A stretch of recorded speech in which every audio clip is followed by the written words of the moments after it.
मेष राशि वालों, शनिदेव आपकी गोचर कुंडली में एकादश भाव से निकल के द्वादश भाव में आ गए हैं। इसका क्या प्रभाव होगा आपके ऊपर में? क्या सिर्फ अच्छा ही प्रभाव होगा या सिर्फ बुरा ही प्रभाव होगा? ऐसा नहीं होता है। अगर कोई आपको सिर्फ अच्छा अच्छा ही बता रहा है तो आप इस बात को जान लें कि वो आपको बेवकूफ बना रहा है, क्योंकि ये 2.5 साल का पीरियड है देवी और सज्जनों, और इस 2.5 साल के पीरियड में कुछ चीजें अच्छी भी होंगी, कुछ चीजें बुरी भी होंगी। मैं आपको वो अच्छा बुरा दोनों बताने जा रहा हूं। द्वादश भाव में शनिदेव विराजमान है, तीसरी दृष्टि दूसरे भाव पर है, सप्तम दृष्टि छठे भाव पर में और दसम दृष्टि 8, 9, 10 नवम भाव पर में है। इस कुंडली में शनिदेव कुंडली के दसम और एकादश भाव के मालिक हैं, जिसका परिणाम आइए एक एक करके समझते हैं। 12वां भाव जो है सो व्यय का होता है, मोक्ष का होता है, विदेश, एकांत, छिपी हुई चीजों का भी प्रतिनिधित्व करता है। शनि एक कठोर, जजमेंटल और अनुशासित ग्रह है जो लंबे समय तक किसी परिणाम को देता है। अब 12वें भाव में जैसे ही शनिदेव का 29 मार्च के बाद प्रवेश होगा, शनि का 12वें भाव में होना आपको आध्यात्मिकता और आत्मचिंतन की ओर ले जा सकता है। यह स्थिति ध्यान, योग और एकांत में समय बिताने की प्रवृत्ति देती है। यानी कि इस समय में आप ध्यान ज्यादा करेंगे, योग ज्यादा करेंगे, साधना ज्यादा करेंगे, ईश्वर पर में भरोसा आपको ज्यादा होगा। विदेश से लाभ भी दिलवाने का प्रयास करेगा। शनि मजबूत स्थिति में है तो आपको विदेश से लाभ या विदेश यात्रा के योग भी बना रहा है शनि, जो आप जाएंगे। तीसरा, कर्ज से भी आपको मुक्ति दिलवाने का प्रयास करेगा शनि। शनि की अनुशासन प्रियता आपको अपने खर्चों को नियंत्रित करने और कर्ज से बाहर निकलने में मदद कर सकता है। ऐसे योग गुप्त योजनाओं में ये शनि आपको सफलता प्रदान करवाने का प्रयास करेगा। ऐसी रणनीति जिसे आपने डिस्क्लोज नहीं की है, जिसे आपने लोगों को अभी बताया नहीं है, तो यह स्थिति गुप्त रणनीति या पीछे पीछे काम करने की क्षमता को बढ़ाएगा। जो छुपी हुई चीजें हैं उसमें आपको लाभ देगा, जो लंबे समय तक जिसका लाभ आपको मिलता रहेगा। नकारात्मक प्रभाव क्या है?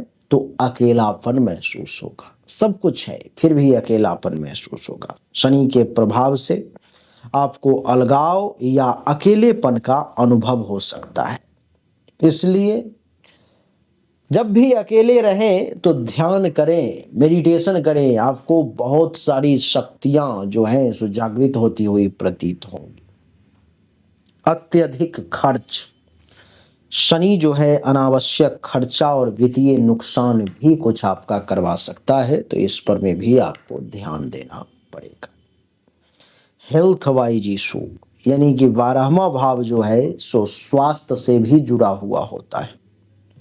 इसलिए पैर, हड्डी या पुरानी बीमारी से संबंधित कुछ समस्याएं, कुछ परेशानी आपको परेशान करने का प्रयास कर सकती है। मानसिक तनाव, यह स्थिति चिंता या अवसाद की ओर ले जा सकती है। खास करके शनि 12वें भाव में है, मीन राशि में है। अगर आप शनि के प्रभाव को संभाल नहीं पाए तो आप चिंता में डूब सकते हैं, तो आपको बचना चाहिए। शनि की दृष्टि का क्या सकारात्मक और नकारात्मक प्रभाव है, आइए इसको समझते हैं। शनि की तीसरी दृष्टि दूसरे भाव पर है और दूसरा भाव धन, धान्य, संपत्ति, परिवार, वाणी, पड़ोसी, सत्य, असत्य, इन सब का होता है। यहां पर शनि के होने के कारण धन संचय में कुछ धीमी महसूस हो सकती है, लेकिन स्थिर प्रगति होगी। नहीं, धन संचय थोड़ा सा स्लोली होगा लेकिन स्थिरता मिलेगी, पैसा बढ़ेगा धीरे धीरे। आप अपनी वाणी में गंभीरता और परिपक्वता जो है सो देख सकते हैं, जो दूसरों पर प्रभाव डालेगी। परिवार के प्रति आपकी जिम्मेदारी भी जो है सो बढ़ती हुई प्रतीत होगी देवी और सज्जन। नकारात्मक प्रभाव क्या है? तो धन आने में देरी या रुकावट भी हो सकती है। वाणी में कठोरता के कारण रिश्तों में थोड़ा सा तनाव भी देखने को मिल सकता है, तो थोड़ा सावधान रहें। सप्तम दृष्टि जो है छठे भाव पर में है, जो कि शत्रु, रोग, कंपटीशन इन सब का होता है। तो क्या होगा? शत्रुओं पर विजय और प्रतिस्पर्धा में सफलता मिलने के योग बनेंगे। क्या? शत्रुओं पर विजय मिलने के योग है। दुश्मन इस समय में आपके सामने ज्यादा टिक नहीं पाएगा, तो दुश्मन पर में आप विजय भी हासिल करेंगे। और दूसरी बात कि अगर किसी प्रकार का कंपटीशन है, कोई एग्जाम दिया है, प्रतिस्पर्धा है, तो उसमें भी आपको सफलता मिलने के योग है, क्योंकि शनि की दृष्टि यहाँ धैर्य और रणनीति प्रदान करती है। और स्वास्थ्य के प्रति आप थोड़े से सजग हो सकते हैं अपने हेल्थ को लेकर के, तो इस पर में थोड़ा सा ध्यान देना पड़ेगा। नकारात्मक परिणाम क्या है देवी और सज्जनों? तो नकारात्मक परिणाम ये है कि पुरानी बीमारियों का खतरा और शत्रु से लंबे समय बाद संघर्ष की स्थिति भी उत्पन्न हो सकती है। ये नकारात्मक है, तो इस पर में भी थोड़ा ध्यान देना पड़ेगा। दसम दृष्टि नवम भाव पर में है, जो भाग्य का घर है, जो धर्म का घर है, जो ससुराल का घर है, इन सब का है। तो क्या होगा? भाग्य का समर्थन धीरे धीरे मिलेगा, मंद मंद करते हुए। उच्च शिक्षा या धार्मिक कार्यों में गंभीरता और सफलता जो है सो संभव दिखाई दे रही है। विदेश से शिक्षा या यात्रा के अवसर बन सकते हैं, ऐसे योग दिखाई दे रहे हैं।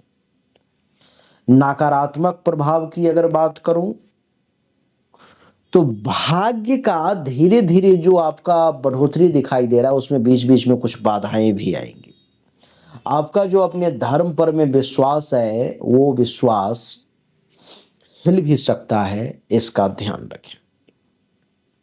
शनि का दसम और एकादश भाव का मालिक होना क्या परिणाम देता है? तो आप जानते हैं कि शनि दसम भाव कर्म और एकादश भाव लाभ और मित्र का है। यह दोनों भाव जीवन में सफलता और सामाजिक स्थिति के लिए बहुत महत्वपूर्ण है। सकारात्मक प्रभाव कर्म में सफलता। दशमेश के रूप में शनि मेहनत और लगन से कैरियर की ऊंचाई पर आपको पहुंचाने का प्रयास करता है। यह दीर्घकालिक परियोजनाओं में सफलता की गारंटी देता हुआ प्रतीत हो रहा है। एकादशेश के रूप में शनि बड़े मित्र समूह या प्रभावशाली लोगों से आपको लाभ दिलवाने का प्रयास कर सकता है। आय के स्रोत धीरे धीरे ही सही लेकिन मजबूत होते हुए प्रतीत हो रहे हैं। स्थिरता की बात करूं, तो इन भावों का स्वामित्व शनि को जीवन में स्थिरता और संतुलन देने वाला जो है सो बना रहा है। देवी और सज्जनों, नकारात्मक प्रभाव क्या है? तो कैरियर में कुछ देरी हो सकती है। दशमेश की 12वें भाव में स्थिति होने के कारण कैरियर में कुछ बाधाएं आ सकती हैं। स्पीड थोड़ा सा स्लो हो सकता है आगे बढ़ने का, ये देखने को मिल सकता है। एकादशेश के 12वें में होने से मित्रों से दूरी या सामाजिक जीवन में कुछ कमी आने की भी संभावना दिखाई दे रही है। लाभ में रुकावट, आय के स्रोत में देरी या मेहनत के अनुपात में लाभ थोड़ा कम मिलता हुआ प्रतीत हो रहा है। संतुलन अगर अंतिम निष्कर्ष पर मैं पहुंचूं दोनों पलड़ा को देखते हुए, तो क्या है नकारात्मक और सकारात्मक परिणाम, उसको देखिए। पहले सकारात्मक को देखें। शनि की यह स्थिति आपको धैर्यवान बनाएगी, मेहनती और आध्यात्मिक बनाएगी। विदेश, शिक्षा और दीर्घकालिक योजनाओं में सफलता मिल सकती है। करियर और आय में स्थिरता आएगी, बशर्ते आपको शनि के अनुशासन को अपना करके चलना पड़ेगा। नकारात्मक क्या है? स्वास्थ्य, धन और रिश्तों में चुनौतियां आ सकती है। अकेलापन, देरी या मानसिक तनाव से बचने के लिए शनि के उपाय जैसे हनुमान चालीसा, शनि चालीसा का ये सब का पाठ आपको करना चाहिए, आपके लिए अच्छा रहेगा। मेष राशि वालों, आपके भाग्य का मालिक है देवगुरु बृहस्पति। आपने जीवन में अनुभव किया है कि आपसे कमजोर लोग क्यों आगे बढ़ते चले जा रहे हैं। आप उनसे बहुत होशियार हैं, बहुत तेज हैं, बहुत मेहनती हैं, फिर भी आप आगे नहीं बढ़ पा रहे हैं। इसका क्या कारण है? इसका कारण है आपका ये भाग्य। भाग्य का जिसको साथ मिल गया वो जीवन में बहुत तेजी से आगे बढ़ जाता है, और भाग्य का जिसको साथ नहीं मिला वो आगे नहीं बढ़ पाता है। देवी और सज्जनों, आपके भाग्य का मालिक देवगुरु बृहस्पति, और बृहस्पति का रत्न है पुखराज। पुखराज रत्न अगर आप धारण करते हैं, मात्र 25,000 रुपए अगर आप खर्च करते हैं, तो भाग्य को आप बहुत जल्दी और लंबे समय के लिए मजबूत बनाने की शक्ति रखते हैं। कुछ लोग ऐसे जो 25,000 रुपए खर्च करने में सक्षम ना हो, तो जो 5,000 रुपए अगर आप चाहे खर्च करें तो पुखराज उपरत्न धारण कर सकते हैं। इससे भी आपके भाग्य में बड़ा बदलाव हो सकता है, जीवन में सब कुछ बदल जाए। मैं ये नहीं कह रहा हूं कि आप मुझसे आप प्राप्त करें, आप दुनिया में कहीं जाएं ले लें, लेकिन धारण कर लें।